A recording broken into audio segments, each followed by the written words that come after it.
Question number 19 बहुत important question है।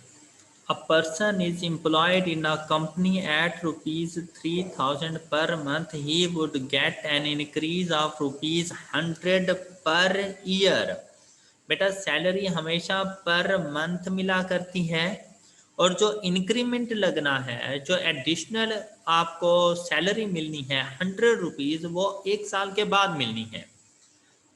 मतलब फर्स्ट ईयर में आप 3000 रुपीज़ सैलरी अर्न कर रही हैं। जैसे ही आपकी जॉब हुई आपको 3000 रुपीज़ सैलरी दी गई। आप पूरा साल 12 मंथ तक ये जॉब करते रहे। आफ्टर 12 मंथ्स आपकी सैलरी 3100 हो गई और वो 3100 फिर पूरे साल तक 3100 ही रही। मतलब 12 मंथ तक 3100 लेते रहे। उसके बाद नेक्स्ट ईयर जाकर 3200 हो गई और इसी तरह सैलरी में इंक्रीज आता रहा। ये बात समझ आ गई आप लोगों को? Yes sir. अच्छा, Yes. अब कहा the total amount which he receives in 25 years. 25 years में टोटल कितनी अमाउंट रिसीव कर चुका होगा एंड monthly salary in the last year are. तो बेटा लास्ट ईयर कौन से वाला ईयर है? 25th year. तो बेटा वो 25th ईयर की सैलरी फाइंड करके देना तो बहुत आसान काम है कि 25th ईयर जैसे nth टर्म थी। अच्छा आप मुझे ये बताएं, एपी बन रहा है या जीपी बन रहा है? 25th टर्म ए प्लस n-1 24 इंटू डी और डिफरेंस कितने का है? 100 रुपीज़ का। तो 25th ईयर में उसकी सैलरी कितनी हो जाएगी? 5400। यहाँ तक किसी को इशू है? No sir. तो बेटा ना तो ये वाला आंसर होना है और ना ही आंसर बी होना है। ए और डी में से कोई आंसर हो सकता है। अब चलते हैं टोटल सैलरी फाइंड करने की तरफ। ओके बच्चों, तो बेटा टोटल सैलरी फाइंड करने के लिए ये जो मैंने प्रोग्रेशन बनाया है, क्या इस प्रोग्रेशन में किसी को एतराज है?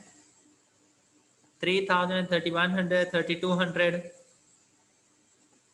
No sir, it's right. अच्छा तो टोटल ईयर्स हैं कितने? No sir. 25 ईयर्स हैं टोटल। 25। तो बेटा क्या आप S25 फाइंड नहीं कर सकते? Yes sir. इंटू 3000 प्लस, अब लास्ट वाली टर्म हमने पहले फाइंड कर लिया है तो वो लास्ट वाली टर्म यहाँ पे लिखने 5400, वरना n+1 इंटू डी वाला फार्मूला भी अप्लाई कर सकते थे। तो बताएं ये आंसर कितना आता है आपके पास?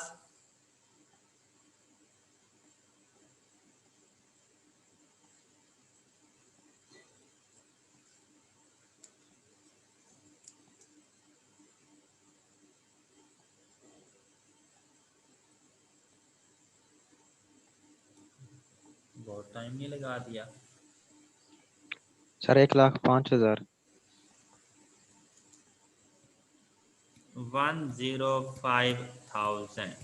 हाँ जी, 105,000 तक क्लियर। अब बेटा ये जो 105,000 है, अब 3000 ये तो बेटा एक मंथ की सैलरी है। 3100 ये भी 1 मंथ की सैलरी है। 3200 बेटा ये भी 3rd ईयर के फर्स्ट मंथ की सैलरी है। ऐसे ही है ना? तो एक साल में कितने मंथ्स होते हैं? आप 3000 रुपीज सैलरी कितने मंथ्स तक लेते रहेंगे?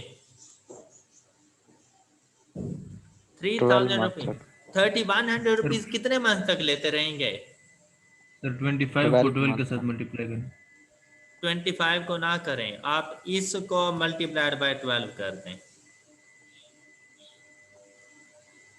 105,000 multiplied by 12 is equal to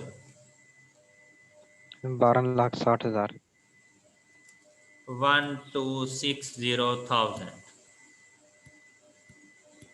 तो ऑप्शन डी आपका करेक्ट आंसर है। ओके, बेटा ये जो 105,000 आपने फाइंड किया है ये Okay, हर sir. साल के पहले पहले मंथ्स की सैलरी है, और हर साल में टोटल 12 मंथ्स हैं, तो मल्टीप्लाइड बाय 12 करके आप total salary of 25 years calculate कर लें, और वो है आपके पास 1260,000। क्लियर हो गई अब बात? बेटा ये बहुत Yes, sir. Important Clear. Question था, और आई क्या में ये क्वेश्चन कुछ इस तरह से भी आता है कि पे स्केल बता दिया जाता है 3000-100-8,000 इस तरह से कुछ। तो इसका मतलब ये होता है कि बेसिक सैलरी 3000 है, फर्स्ट टर्म 3000 है, मतलब जैसे ही जॉब स्टार्ट की 3000 रुपीज़ मिलेंगे। ये 100 रुपीज़ इंक्रीमेंट होता है, और इंक्रीमेंट आफ्टर अ ईयर होता है, हर साल के बाद होता है। तो ये आपके पास डिफरेंस की वैल्यू होती है, और Yes. इसका आपके सॉल्यूशन से कोई ताल्लुक नहीं होता। ओके, तो यही दो चीज़ें यहाँ पर आपको अलग अलग करके बता दी Okay, हैं। sir. इस क्वेश्चन में किसी को इशू? Okay, sir.